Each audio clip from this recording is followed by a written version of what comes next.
आज की कथा अयोध्या कांड से प्रारंभ होती है। अयोध्या कांड युवान कांड, तपने का कांड। जीवन में युवा अवस्था तप की अवस्था है। युवा अवस्था में ही तप किया जा सकता है, ना बालपन में तप हो पाता है, क्योंकि बालपन तो खेलों में लग जाता है और वृद्ध अवस्था में कुछ हो नहीं पाता है।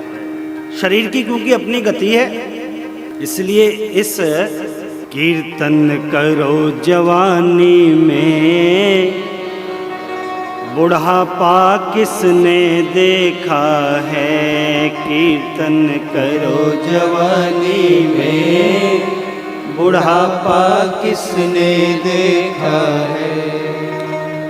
कान हुए बेकार कथा सुनने को लाचार, कान हुए बेकार कथा सुनने को लाचार। कथा सुनो जवानी में, बुढ़ापा किसने देखा है। कथा सुनो जवानी में, बुढ़ापा किसने देखा है। ओ कीर्तन करो जवानी में, बुढ़ापा किसने देखा है। कीर्तन करो जवानी में, बुढ़ापा किसने देखा है। माई बाप जो कुछ भी करना है इस युवा अवस्था में ही करना है। इसलिए मेरा युवानों से बार बार निवेदन है, इस उम्र को खो नहीं, इसको खो नहीं, इसको जगत के विलास में नहीं लगाओ, इसको अपने कर्तव्य निष्ठा में लगाओ। आज नहीं कर पाए तो फिर नहीं कर पाओगे।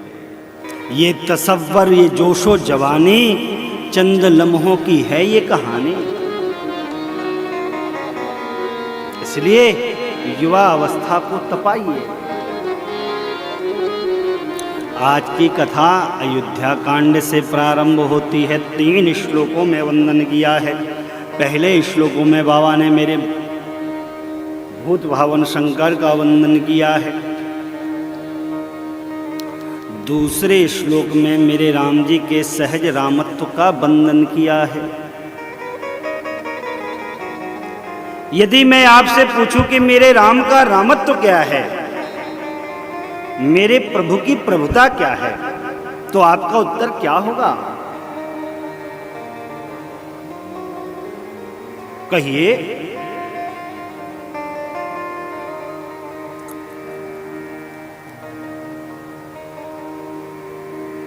गोस्वामी जी राम जी के रामत्व का वंदन करते करते परमात्मा के पावन मुखमंडल का वंदन करते हैं।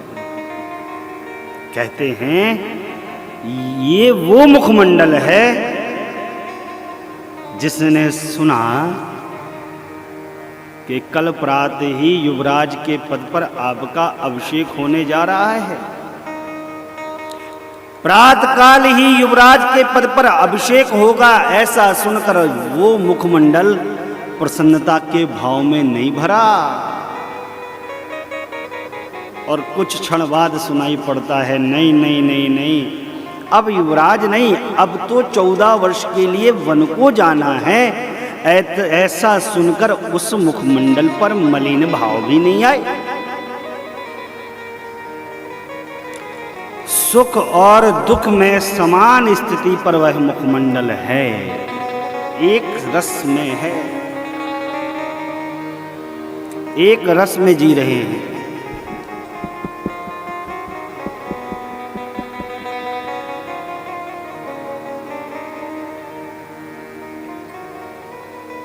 अभी फूल मांग रहा है, कल कुछ और मार दूंगा। घबराने का काम ही नहीं।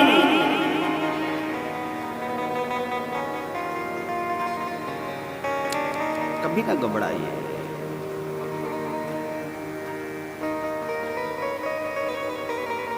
जो दुख में घबरा गया वो सुख का लाभ ही नहीं ले पाएगा।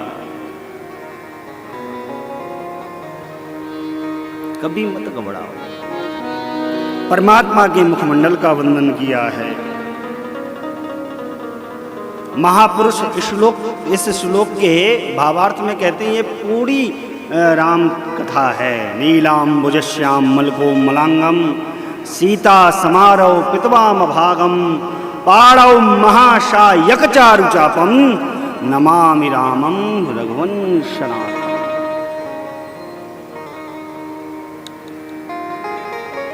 अयोध्या कांड का पहला दोहा है। हनुमान चालीसा कितने लोग पढ़ते हैं? हनुमान चालीसा प्रारंभ कहां से होता है? कहिए, हनुमान चालीसा प्रारंभ कहां से होता है?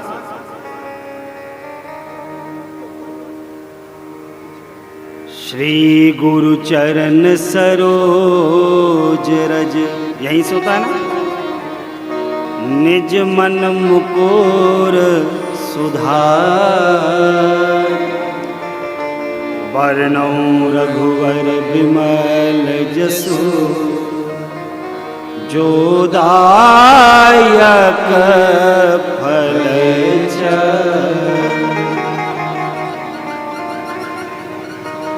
आप में से कितने लोगों ने इसका अर्थ जानना चाहा?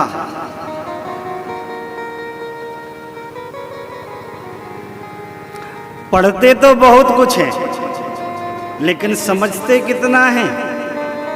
ऐसी पढ़ाई का कोई लाभ नहीं। रट्टा पढ़ाई करने में कोई लाभ नहीं है माई बाप। रट्टा की पढ़ाई आपको पद तो दिला सकती है, रट्टा की पढ़ाई आपको प्रतिष्ठा कदापि नहीं दिला सकती। समाज में सम्मान और प्रतिष्ठा प्राप्त करना हो तो ज्ञान का वर्ण करना होगा, इन ग्रंथों से प्रेम करना होगा। ये कोई चूरन चटनी नहीं है कि आपको घोल के पिला दी जाएगी। अरे साहब, ये हमारे भारतीय मनुष्यों की वैशिष्ट की कृति हैं। इसको मजाक न समझिएगा।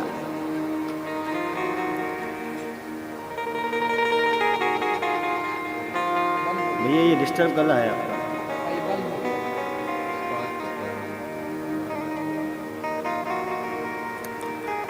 गोस्वामी जी कहते हैं, मैं अपने गुरु जी के चरण रज से, समझिएगा, गुरु जी के चरण कमल में जो रज रखी लगी है उसके द्वारा मेरे मन रूपी दर्पण में जो विकार उत्पन्न हो गया है, जो काई जमी है, जो मैल जमा है, उसको मैं गुरु चरण रज से साफ करता हूं। और जब ये मन की मैल धुल गई तब मैं रघुनाथ जी के पावन यश का बखान करता हूं, जो 4 फल को प्रदान करने वाला है।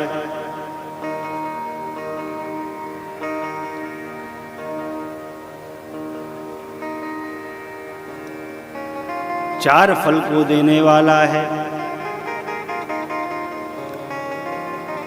जब से मेरे परमात्मा ब्याह करके श्री अयोध्या धाम पधारे, नित्य नवीन आनंद होता ही है। लड़का का नया नया ब्याह हो तो नई नई बहू आती है, क्या आनंद है, क्या सपने बुनते हैं लोग। बहू आई है तो ताती ताती रोटी खिलाएगी, गृहस्थी संभाल लेगी। ऐसा कल्पनाओं का लोक खड़ा हो जाता है कि दिन में, और होना भी चाहिए। हर माँ बाप की अभिलाषा है। देखो, पिता चाहता है कि उसका पुत्र उससे अच्छा हो, और माँ चाहती है कि उसकी बहू उससे भी बढ़िया हो।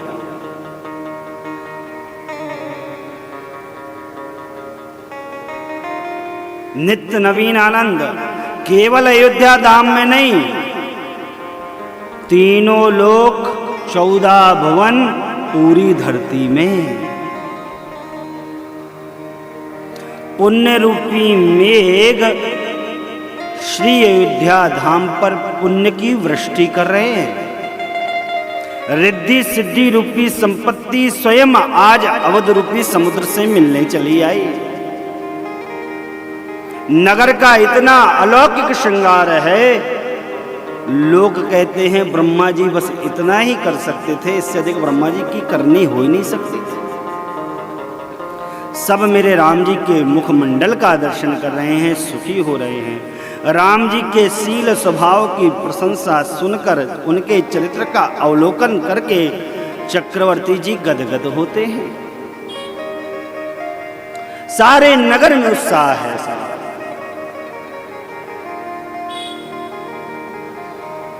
सब आपस में मंत्रणा करते हैं, परिचर्चा करते हैं। देखो हमारा जीवन कितना धन्यभागी है, हमें अवधपुर में वास करने का अवसर मिला, सौभाग्य मिला।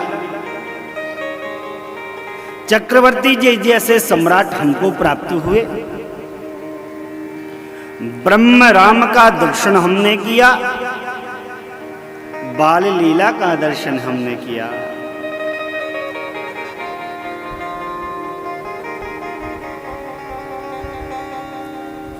राम जी के पावन विवाह महोत्सव का भी दर्शन कर लिया। अब बस एक लालसा जीवन में शेष रह गई, क्यों नहीं महाराज राम जी को युवराज पद पर अभिषेक दे देते हैं। यह भी जीवन में लाभ मिल जाता तो जीवन की धन्यता। सब भगवान शंकर की शरण जाते हैं। थोड़ा कम करिए भैया।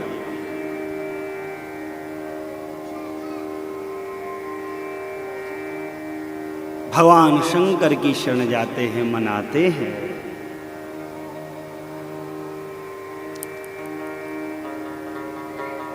एक बार चक्रवर्ती जी ने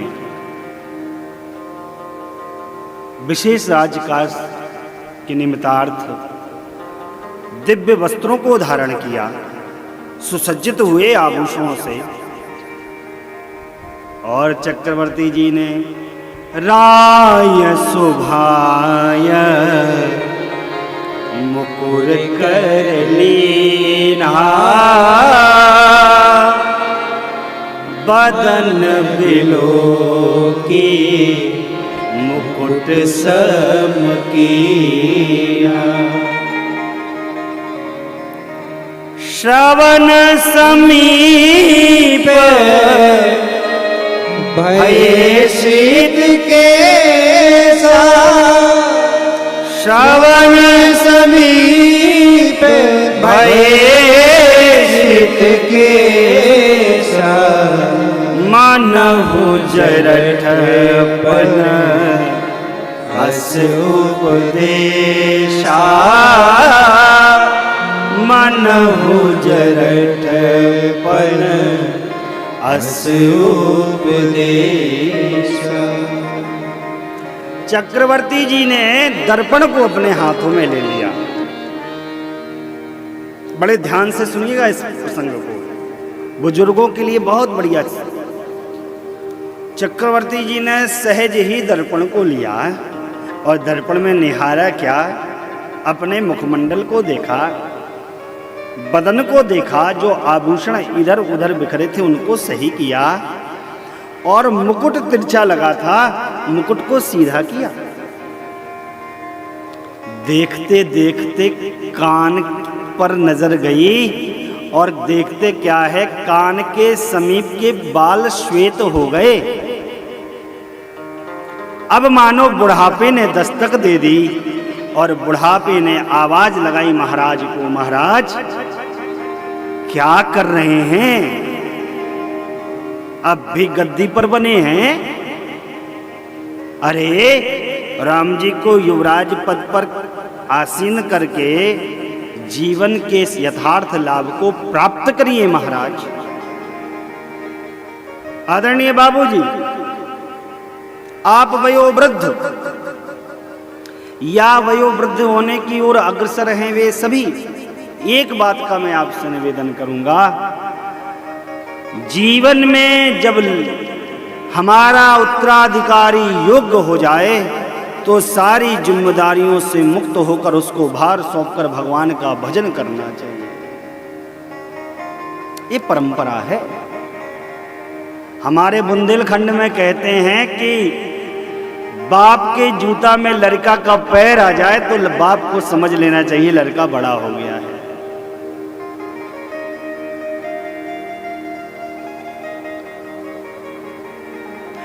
गद्दी का मोह छूटता नहीं है और ये गद्दी का मोह ही पाप की जड़ है।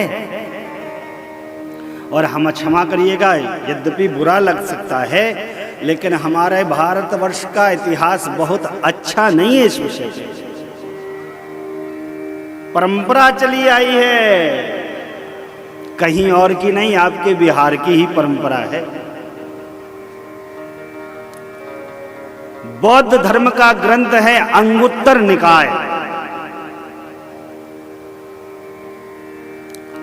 अंगुत्तर निकाय कहता है भारत 16 महाजनपदों में विभक्त था। कितने महाजनपदों में विभक्त था? 16। और आपका ये बिहार जिसको मगध के नाम से जाना जाता था, वो सबसे शक्तिशाली जनपद था।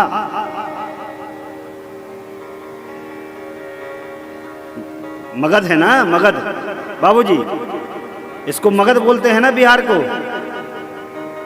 आपसे पूछ रहा हूं, बिहार को मगध बोला जाता है ना, मगध। जब भारत 16 महाजनपदों में विभक्त था तो मगध सबसे बड़ा जनपद था, शक्तिशाली जनपद था। हाँ,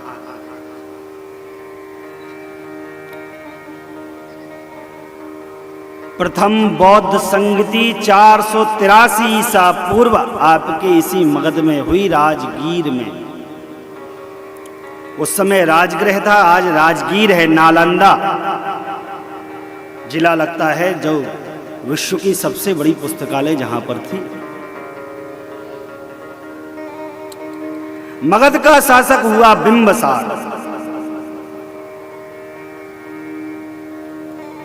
बिंबसार बौद्ध धर्म का अनुयायी था। उसके पुत्र का नाम है अजातशत्रु। अजातशत्रु वैष्णवोपासक।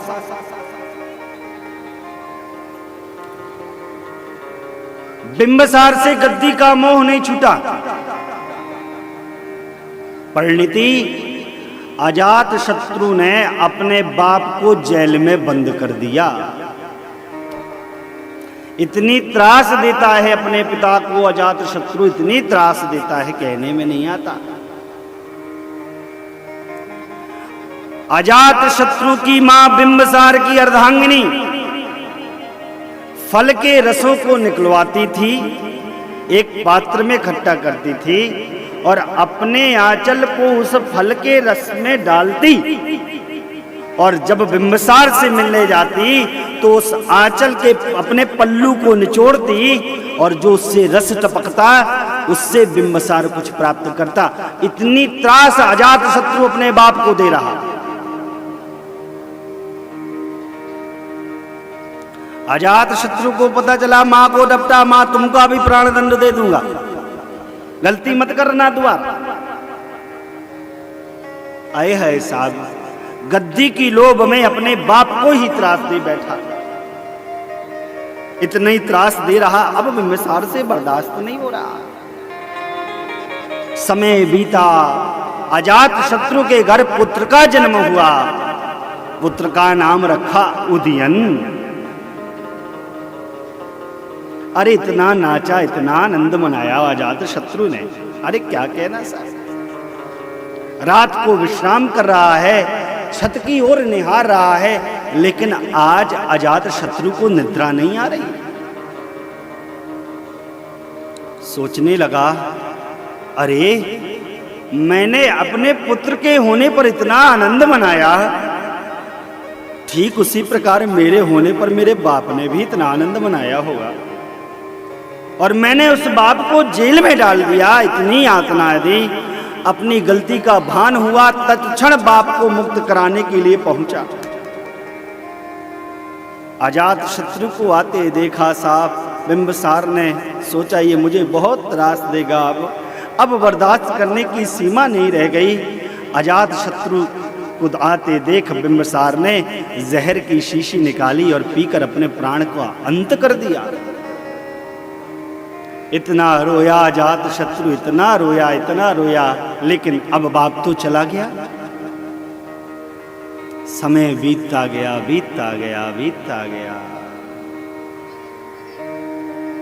अब उदयन बड़ा हो गया और अजात शत्रु से गद्दी का मोह ना छूटे। माई बाप प्रकृति ने हिसाब बराबर किया।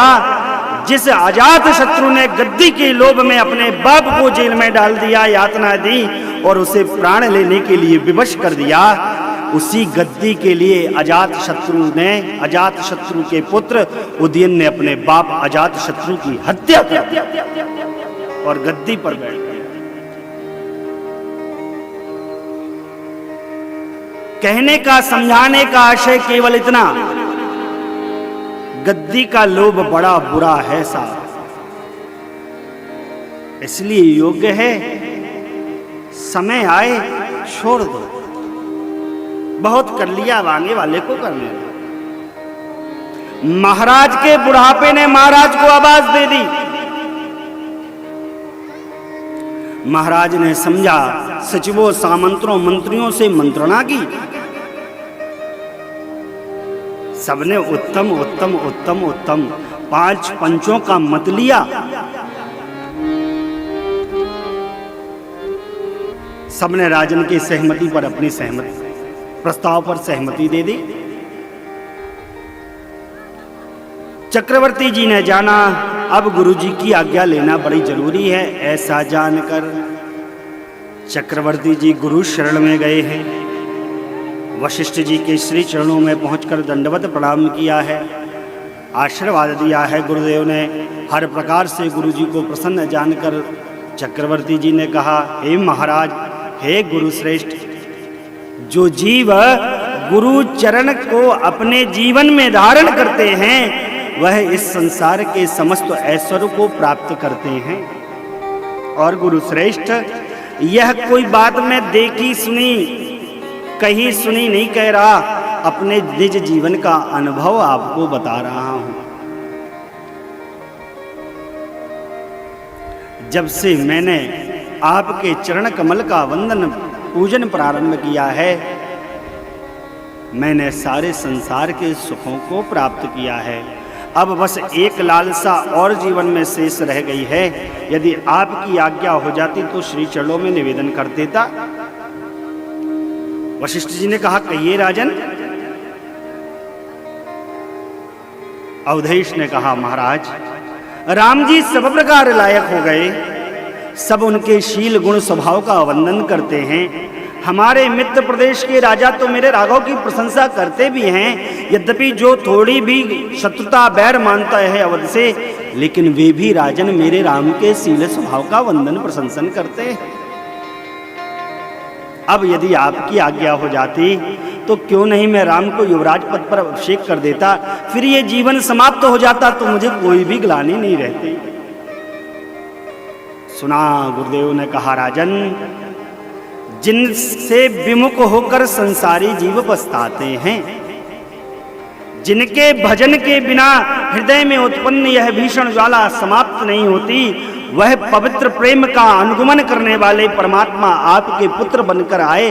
आपके समान और कौन बड़भागी हो सकता है। आपने कहा कल प्रातः ही युवराज पद पर, मैं कहता हूं प्रातः की आवश्यकता नहीं, प्रातःकाल होने की। आपने मुझसे पूछा श्रेष्ठ मुहूर्त कौन, श्रेष्ठ नक्षत्र कौन।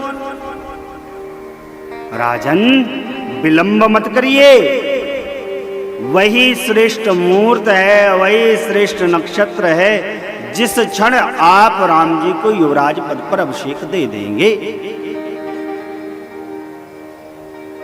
माई बाप, गुरु जी से पूछिए नहीं, कब, जब अपनी मन की करनी हो तब। यदि अपने मन की करनी हो तो गुरु जी से पूछिए नहीं, और गुरुजी से जो पूछ लिया गया सो फिर वो करना चाहिए। गुरुजी ने आज्ञा दे दी, बेग विलंब न करिए, विलंब नहीं करिए।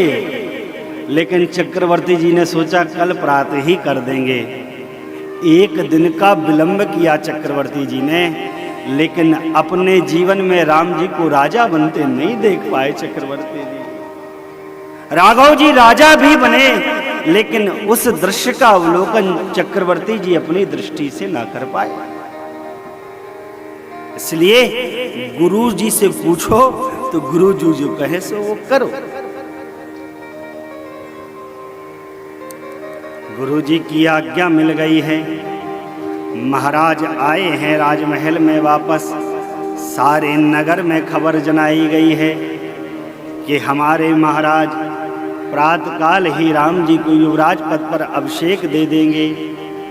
नगर का दिव्य अलौकिक श्रृंगार प्रारंभ हो गया है। अवधपुरवासी आनंद में निमग्न हैं, क्योंकि उनकी जो इच्छा थी, अभिलाषा थी, वो सब पूर्ण होने वाली है। सब नाच रहे हैं, गा रहे हैं और कह रहे हैं, आज अवध के भाग जाग जाएंगे, हाँ हाँ जाग जाएंगे, हमारे राम राजा बनाए जाएंगे, हमारे राम राजा बनाए जाएंगे। आज अवध के भाग जाग जाएंगे, हाँ हाँ जाग जाएंगे, हमारे राम राजा बनाए जाएंगे, हमारे राम राजा बनाए जाएंगे।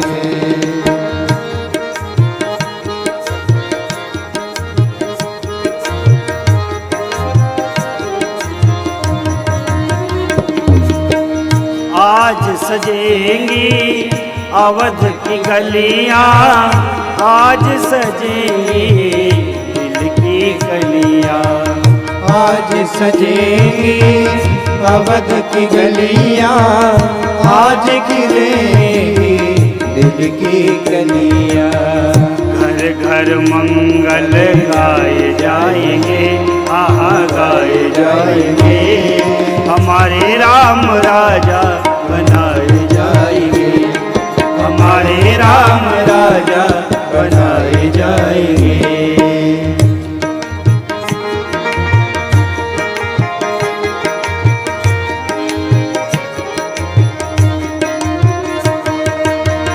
निर्धन सब धनवान बनेंगे, निर्धन सब गुणवान बनेंगे, निर्धन सब धनवान बनेंगे, निर्गुण सब गुणवान बनेंगे। मंगल कलश सजाए जाएंगे, हाँ सजाए जाएंगे, हमारे राम राजा बनाए जाएंगे, हमारे राम राजा बनाए जाएंगे।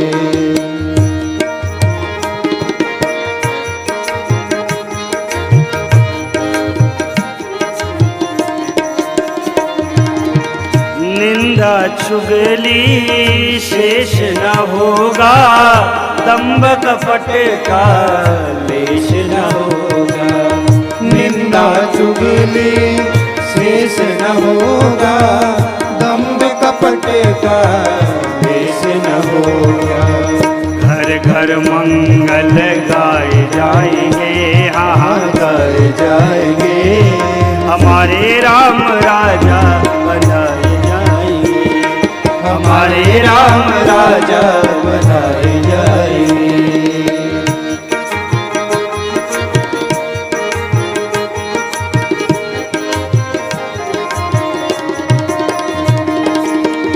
काम क्रोध मद मत्सर नाना, लोभ मोह शत्रु बलवाना, काम क्रोध मद मत्सर नाना, लोभ मोह शत्रु बलवाना।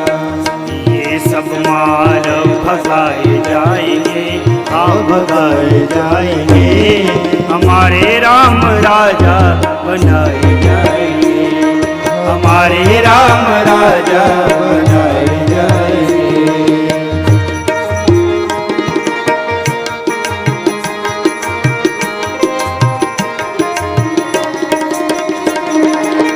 सत्संग सेवा जाप करेंगे, रामचरित का पाठ करेंगे, सत्संग सेवा जाप करेंगे, रामचरित का पाठ करेंगे।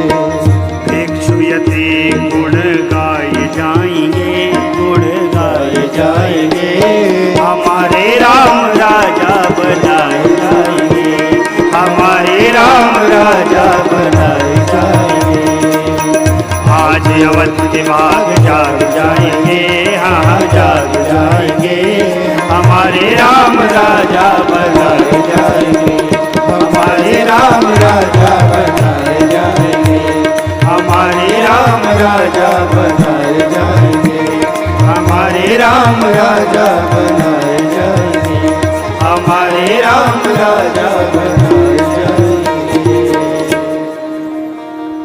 हमारे राम राजा बनाए जाएंगे।